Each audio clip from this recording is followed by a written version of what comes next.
All right, now we'll get to kind of one more complicated section, and I think this will wrap it up. Let me just check and make sure. Yeah, so this will pretty much wrap up our little training series.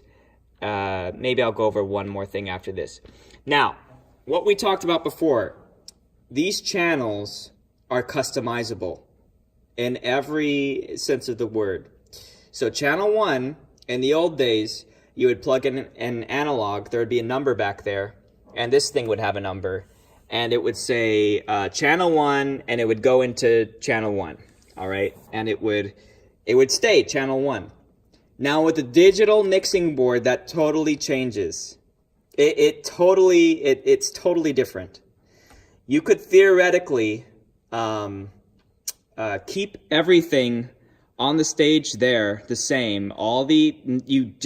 Everything stays the same on the stage. All the cables stay plugged in. And if this isn't set up right, you can have a totally, the vocals when they're normally here, they can be over here. Likewise, the acoustics can be coming out of the vocals mics if you don't have it set up correctly.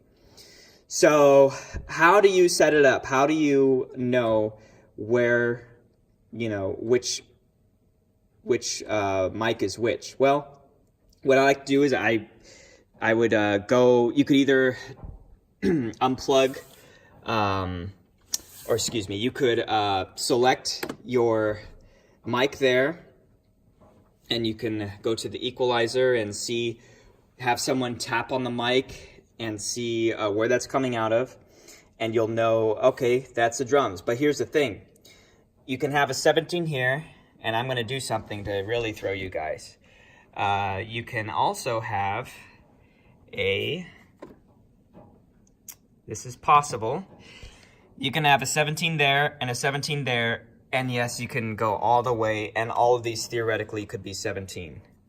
Now, there are reasons why you would want that. Ultimately, it makes it more flexible when you are lining up something. It's very useful when you're dealing with digital snakes and things like that.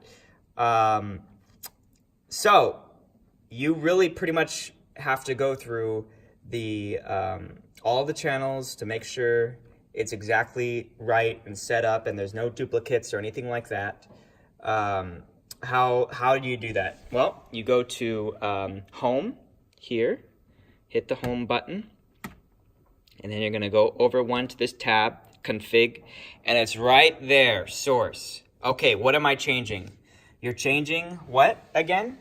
Whatever is selected, and that's going to be up here too. So this strip here is being adjusted. What's being adjusted? Channel 3? No, this number here, the line number is being adjusted. And the line number is the actual number in the back there. So you have what's called a channel number, which is basically just the chronological order to keep these tidy. But then you have a line number, and these are all out of order. You have 15, 17, 22, and these are the actual lines coming in. And they can be out of order. So what you do is you go here, and then you hit go, what I would do is I just go through and punch each one, and the volume will come out of that channel, and you'll be able to finally see which one is which, so it's lined up. And that's pretty much how you do it. So you're able to switch these two if you wanted to. You'd be able to swap them. The colors would stay the same, but you could change those later too. But you'd be able to swap these channels. You'd be able to, theoretically, you could put everything on this layer instead, channels 17 through 32. One more thing, when dealing with, kind of goes back to the first video, when dealing with gain, there is something called phantom power, and that's what this button here is. Phantom power is, it's not working because I'm on the